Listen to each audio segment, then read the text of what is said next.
කෙනෙක් විවාහ වෙන්නේ සෙක්ස් කරන්න. විශේෂිත වූ ක්‍රමයකට සෙක්ස් වෙන්න ඕන. කෙනෙක් හිතාගෙන ඉන්නවා පිරිමියෙක් යාගේ ලිංගේන්ද්‍රය ඇතුළට කරාම විතරක් ඒකේ සෙක්ස් කියන එක එතන තමයි තියෙන්නේ කියලා. නෑ. අධි සංවේදී තැන් ස්පර්ශ වෙන්න ඕන. පුරුතාන්තයට පත් කළා ස්පර්ශ කිරීමෙන්, ආදරය කිරීමෙන්, එතකොට මවුත් සෙක්ස් එවරිතින් ඒ කොටසේ තමයි තියෙන්නේ. ඊට පස්සේ තමයි පිරිමියා එයාගේ පුරුෂේන්ද්‍රිය යෝනි මාර්ගය තුලට ඇතුල් කරන්න ඕනේ. නැතු පටන් ගත්ත විදිහටම පටන් ගත්ත හැටියම පිරිමියා තමන්ගේ පුරුෂේන්ද්‍රිය ඇතුල් කරොත් කාන්තාවක් සුරතාන්තයටපත් වෙන්නේ නැහැ.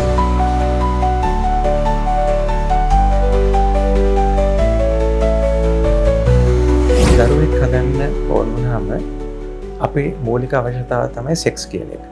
සෙක්ස් කියලා කියන්නේ අනිත් එක කෙනෙක් විවාහ වෙන්නේ සෙක්ස් කරන්න.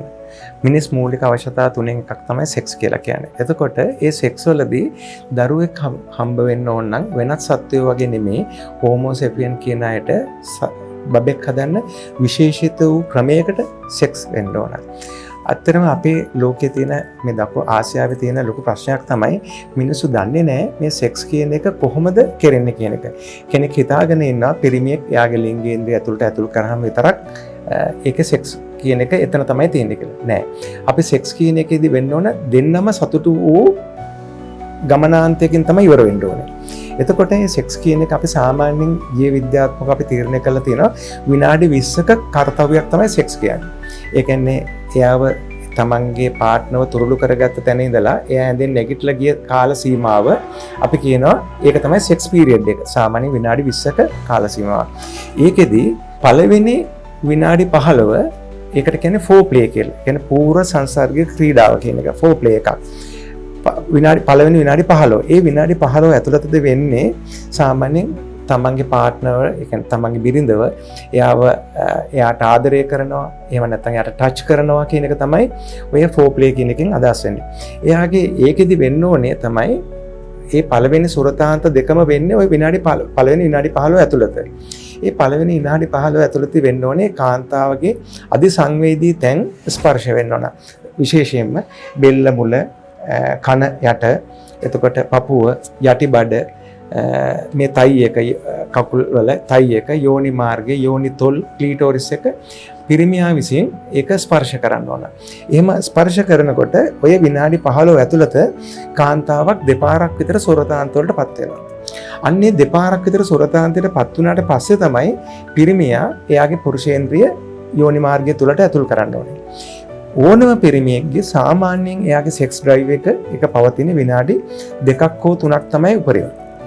ඊට පස්සේ වෙන්නේ එයාගෙන් ඉජුකුලේට් කරලා ශුක්‍රාණු විදීමක් කරනවා. එතකොට අර පළවෙනි විනාඩි 15 අර කාන්තාව සුරතාන්තයට පත් කළා ස්පර්ශ කිරීමෙන්, ආදරය කිරීමෙන්, එතකොට මවුත් සෙක්ස් එවරිතින් ඒ කොටසේ තමයි තියෙන්නේ. ඊට පස්සේ තමයි පීනිස් එක ඇතුල් කරන්නේ. එතකොට පිරිමියාට විනාඩි 2ක් 3ක් ඇතුළත තමයි යාට ඉජුකුලේට් වෙන්නේ. ඒ විනාඩි 2 3 ඇතුළත අර කාන්තාවට තුන් පාරක් සුරතාන්තවලටපත් වෙනවා. මේ සුරතාන්තය කියන එකේ වැදගත්ම දේ තමයි එයාගේ ගර්භාෂය ඇතුළේ තියෙන ඇම්නියොටික් ජෙල් එක. ගර්භාෂය ඇතුළේ තියෙන ජෙල් එක ලික්විඩ් ෆෝම් එකට එනවා. අන්න එතකොට තමයි කාන්තාවගේ සුරතාන්තයත් එක්කම අර ශුක්‍රාණු වලට අධිකව හයියෙන් පීනන්න පුළුවන් හැකියාවක් හම්බ වෙනවා අර ඩිම්බය කරා යන්න. එතකොට කාන්තාවක් අතර සෙක්ස් කියන එක දෙන්නගම සතුටකින් කෙලවර යුතුයි. ඒක නිසා ඔන්නේ විනාඩි 20ක කාල සීමාවක් ඇතුළත තමයි අපි සෙක්ස් කියලා අපි සාමාන්‍ය සාර්ථක සෙක්ස් එකක් කියලා කියන්නේ. නැතු පටන් ගත්ත විදිහටම පටන් ගත්ත හැටියම පිරිමියා තමන්ගේ පුරුෂේන්ද්‍රය ඇතුල් කරොත් කාන්තාවක් සුරතාන්තයටපත් වෙන්නේ නැහැ. ඒගොල්ලෝ ක්ලයිමැක්ස් වෙන්නේ නැහැ. එහෙම නැත්නම් ඔගසන් වෙන්නේ.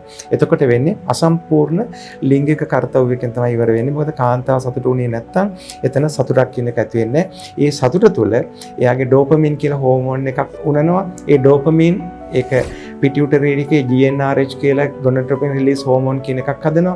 ඒ GnRH එකෙන් ඔයාගේ LH සහ FSH කියන හෝමෝන්ස් හදනවා. මෙන්න මේ සාර්ථක ලිංගික එකතු වීම තුළින් හෝමෝන අන්බැලන්ස් ඔය PCOD වලට ප්‍රධානම එකක් තමයි හෝමෝන අන්බැලන්ස් එක. ඒකෙන් අපිට සාර්ථක එකතුවක්, සාර්ථක සතුටක් ඒකම අපිට දරුවෙක් ඉක්මනින් හදන්න පුළුවන්. ඔන්න ඒ කියන විදිහට සෙක්ස් කරොත් තමයි ලෝකේ පිළිගන්න තියෙන එකම ක්‍රමය සාර්ථක ලිංගික එකතුවක් කියලා කියන්නේ.